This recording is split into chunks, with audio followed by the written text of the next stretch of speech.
have a typical customer? Do you see younger people or older people? Whenever I opened doors, I thought our main customer base was going to be anywhere from 20 to 30 years old, and it's actually 40 to 70 is our main customers. Okay. And are those customers mainly people that are trying to quit using traditional tobacco products? Yes, I would say roughly 95% would be people trying to quit smoking. Okay. And did you guys have any opposition to the new regulation with e-cigarettes not being allowed within public spaces? Opposition from our side to... Yep, so did you go to like the city council? We did, yes, and we did have a big group of people that went with us. Not actually with us, but for us. Mm-hmm. It was not in our favor whatsoever. But from my personal aspect of it, is that I do believe it should be up to the business to make their own decision on what is allowed inside of their doors as long as it is legal. I am not a smoker, but I do think that it should be up to the business owner to make their decision if they have allow smoking in there or not. If the people do not want to go into that atmosphere, do not enter the doors. As long as it's clearly marked on the outside of the building. But for the business aspect of it, for us, they wanted to ban all of the sampling, and we were allowed to do zero nicotine sampling, which is good for us because if somebody can't taste what they're going to get, it's hard for somebody to quit smoking. I mean, if they're going to get a flavor that they're not going to like, they're never going to do it. So we have to be able to do that inside of our doors. So at least we're allowed to do that. Okay. Could you show us the components of the e-cigarette? Sure. A very basic one would be something like this right here. You have the battery, which is held inside of this with a button. Then you have the tank, which holds the liquid. Inside of the tank is a little, what they call an atomizer.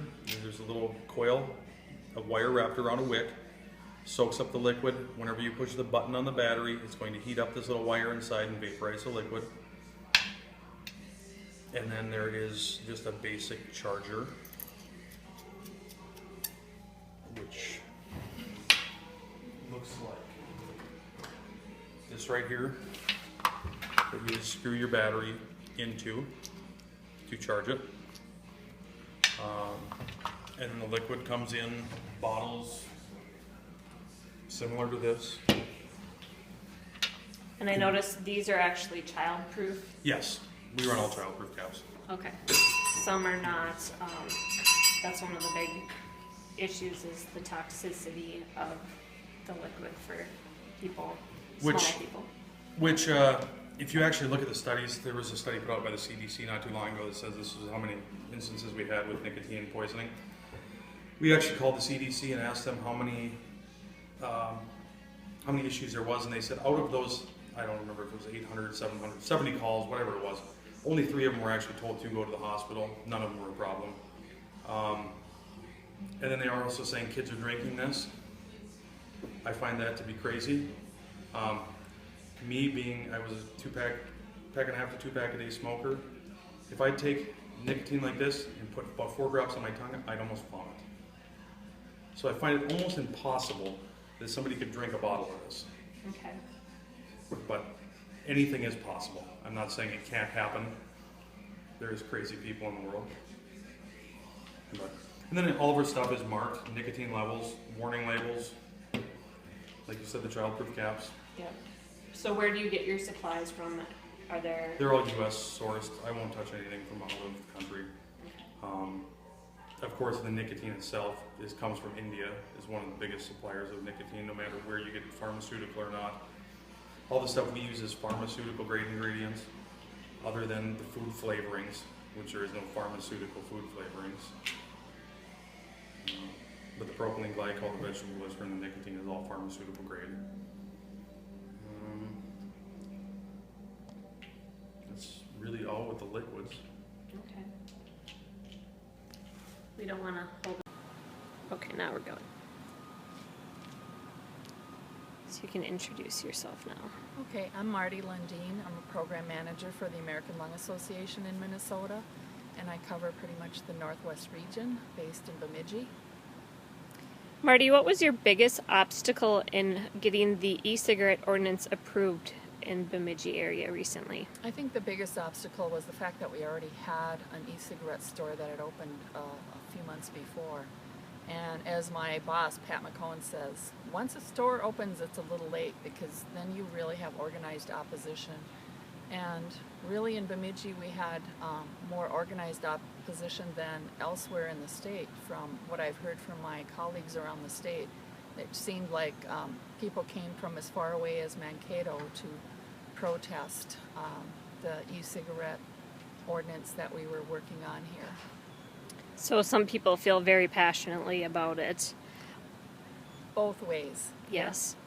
What would you say is your biggest concern with e-cigarettes? My biggest concern is that there are so many different kinds, they're unregulated, we don't know what's in them. And along with that is the fact that they could poison children. Some research just came out on that recently, so I'm really very concerned about that. I think if they were regulated by the FDA, and so, you know, we knew what was in them and there were some measures to keep them away from children, you know, then that would be a little better. I agree with you very much. Today we're going to provide you with some information about electronic cigarettes.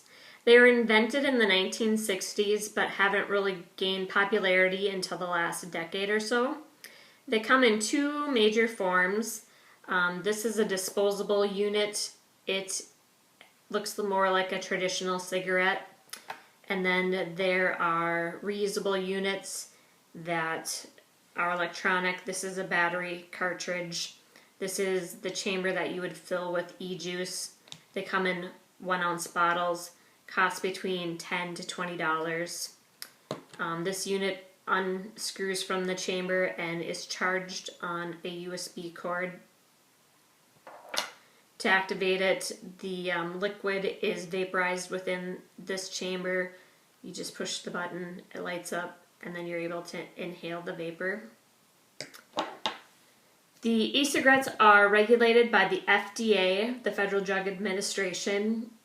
They were deemed not to be medication or medical devices, but a tobacco product because the e-juice is derived from traditional tobacco and contains the nicotine.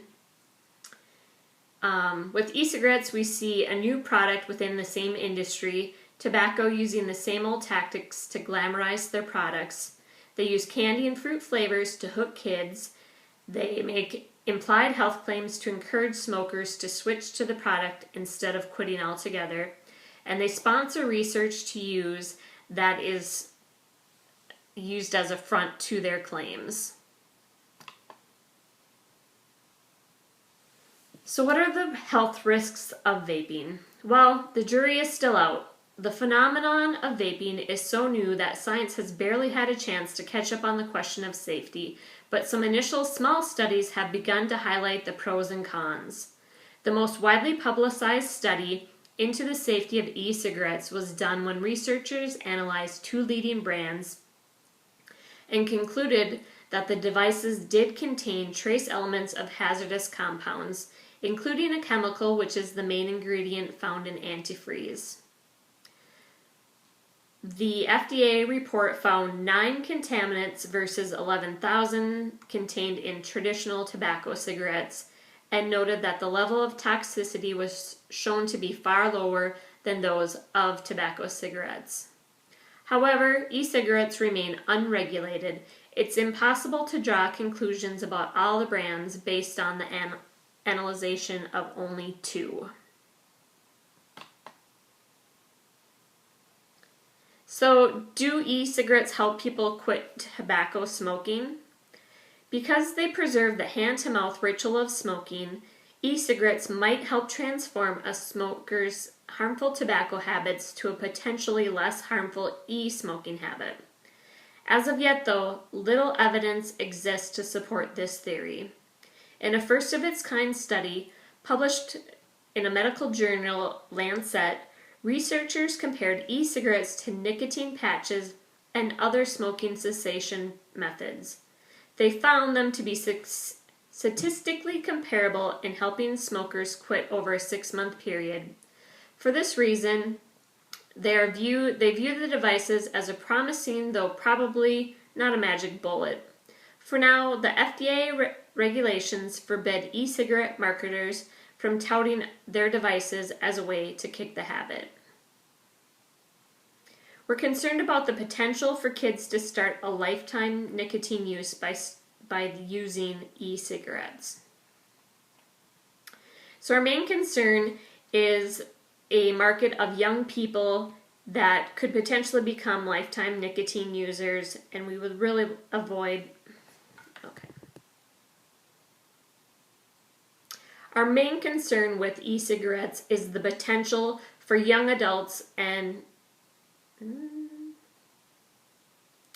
Our main concern with e-cigarettes is the potential for kids to start a lifetime habit of nicotine use.